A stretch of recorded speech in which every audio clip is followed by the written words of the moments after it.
অন্ধকার গলি থেকে কয়েকটা ছায়ামূর্তি আস্তে আস্তে বের হচ্ছে। একজন গলি থেকে মাথা বের করে দুদিকে তাকালো। রাতের মাঝামাঝি, নির্জন রাস্তা। প্রথম ব্যক্তি পেছনে ঘুরে সাথীদেরকে হাতের ইশারা করল।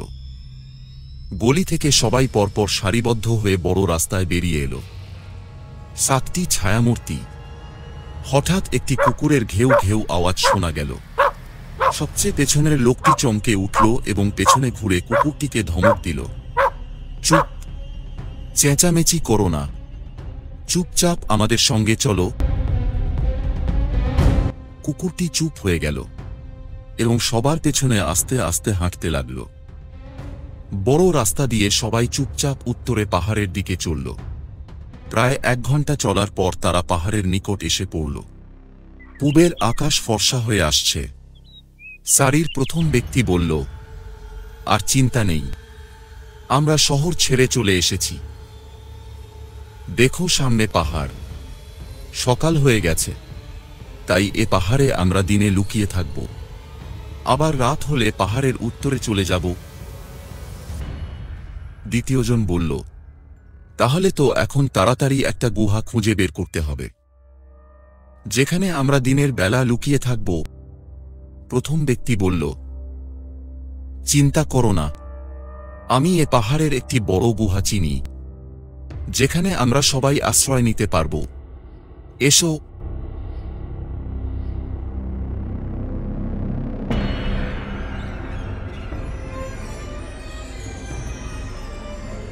প্রথম ব্যক্তি সবাইকে নিয়ে উঁচু নিচু পাহাড়ি রাস্তা পার হয়ে শেষে একটি গুহার কাছে পৌঁছল। সে বলল, তোমরা দাঁড়াও, আমি গুহার ভেতরটা দেখে আসি। এই বলে সে গুহার ভেতর ঢুকে পড়ল। গুহাটা বেশ বড় এবং খুব বেশি অন্ধকার। বাইরে থেকে কিছুই দেখা যায় না। এটাই ছিল লুকিয়ে থাকার উপযুক্ত স্থান। তাই সে সবাইকে গুহায় ঢুকে পড়তে বলল।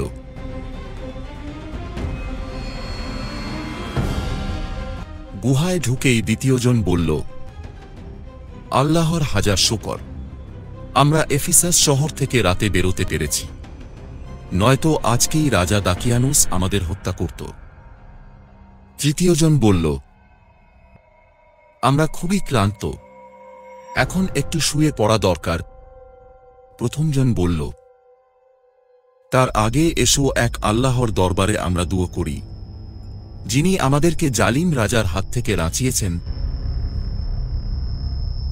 ইয়া আল্লাহ, আমাদেরকে জালিম রোমানদের জুলুম থেকে হেফাজত করো।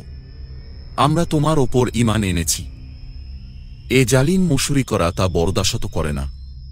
তুমি আমাদের হেফাজত করো। আমরা সবকিছু ছেড়ে দিয়ে তোমার দিনের জন্য চলে এসেছি। আল্লাহ, তুমি আমাদের এ ত্যাগ ও কুরবানি কবুল করো। সবাই হাত তুলে মুনাজাত করল। মুনাজাত শেষ করে প্রথমজন বলল, এখন তোমরা শুয়ে পড়ো আর কুকুরটাকে গুহার মুখে বসাও, যাতে সে পাহারা দিতে পারে। সবাই নিজ নিজ জায়গা হাত দিয়ে পরিষ্কার করে শুয়ে পড়ল। কিছুক্ষণ পর সবাই ঘুমিয়ে পড়ল। এমনকি কুকুরটাও ঘুমিয়ে পড়ল। কিছুক্ষণ পর তারা ঘুম থেকে উঠে পড়ল। একজন জিজ্ঞেস করলেন, আমরা কতক্ষণ ঘুমিয়েছিলাম বলো তো? একদিনের কিছু কম হবে। দ্বিতীয়জন বলল। প্রথমজন বলল, না না, আমরা ঘণ্টাখানিক বা ঘণ্টা দুয়েকের বেশি ঘুমাইনি। তোমরা দুজনই ভুল করছো। আমরা বোধহয় 24 ঘণ্টা ঘুমিয়েছি। তৃতীয়জন বলল। এ সময় নিয়ে তাদের মধ্যে বেশ তর্কবিতর্ক লেগে গেল। কোনো সিদ্ধান্তে পৌঁছতে না পারায় একজন বলল, থাক, আমরা আল্লাহর ওপর ছেড়ে দেই। তিনি সবকিছু জানেন। সবারই খিদে পেয়েছে।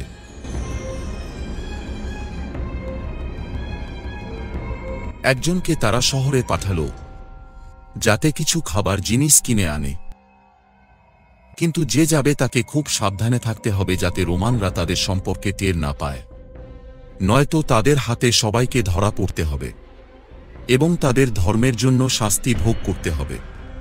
একজন গুহা থেকে বেরিয়ে শহরের দিকে রওনা দিল।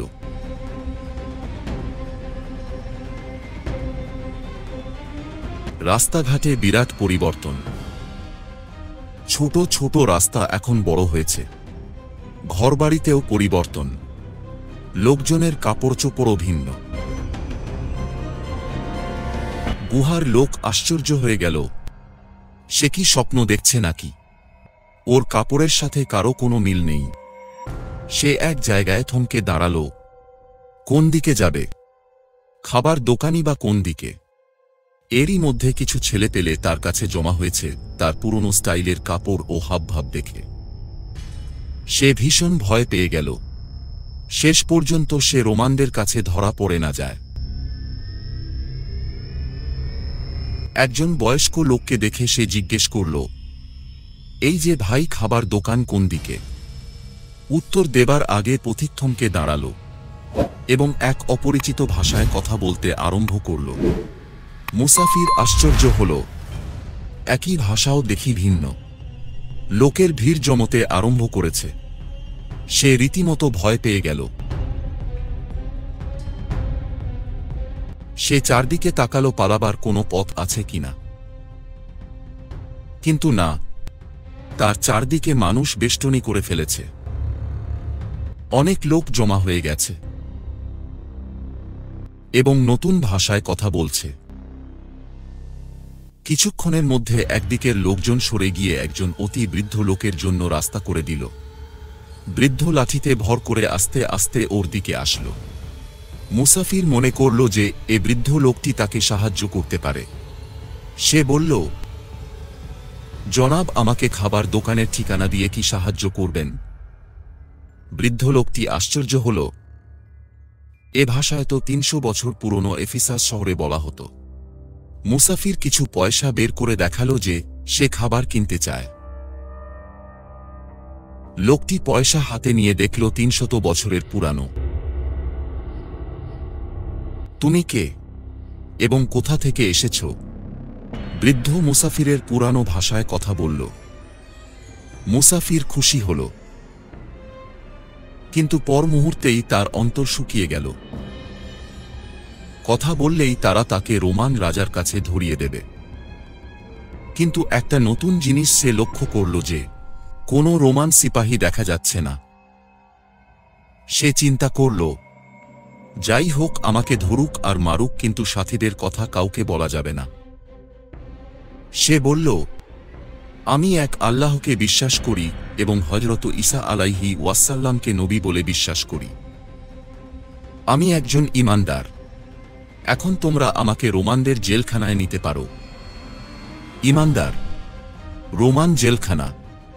তুমি কি বলতে চাও? আমরা তো সবাই ঈমানদার এবং রোমের রাজাও তাই। ঠিক করে বলতো, তুমি কি কোনো পলাতক আসামি, না চোর ডাকাত? আল্লাহ মাফ করুক, আমি ওসব কিছুই না। গত রাতেই তো আমি শহরের বাইরে ঘুমিয়েছিলাম, আর সকালে উঠে হেঁটে এসে সব পরিবর্তন দেখি। সব বদলে গেছে।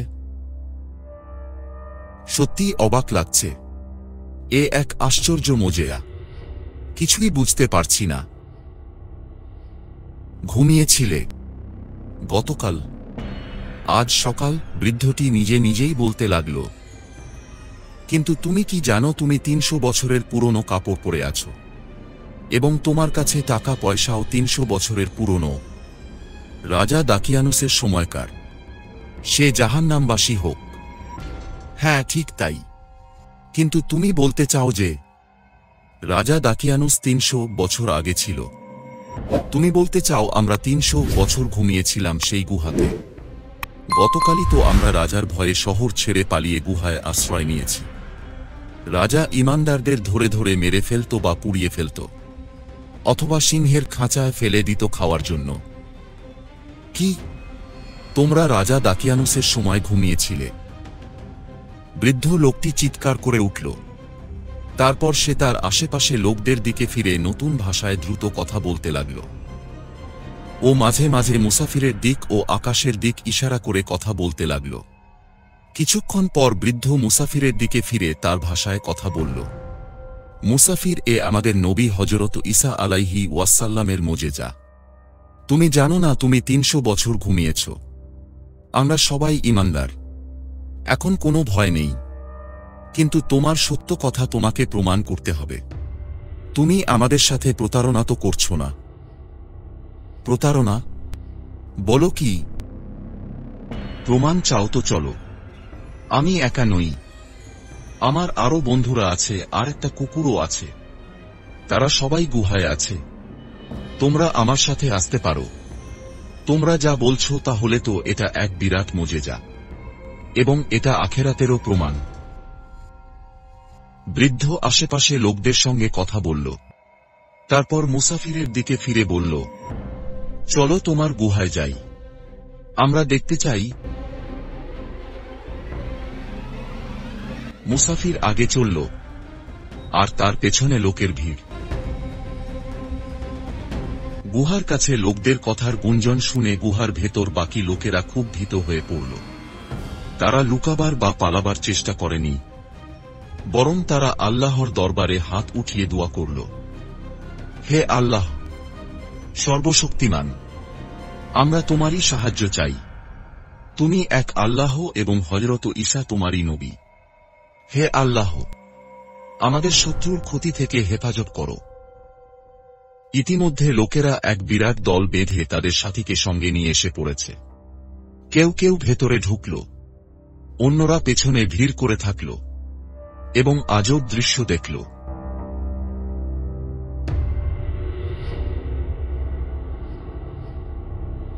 পুরানো কাপড় পরা কয়েকজন লোক নামাজে বসার মতো অবস্থায় আছে। মুনাজাত শেষ করে ঘুরে তাকাল, দেখল তাদের সাথী যাকে খাবার কিনে আনার জন্য পাঠানো হয়েছিল, সে অনেক লোককে সঙ্গে নিয়ে আসছে।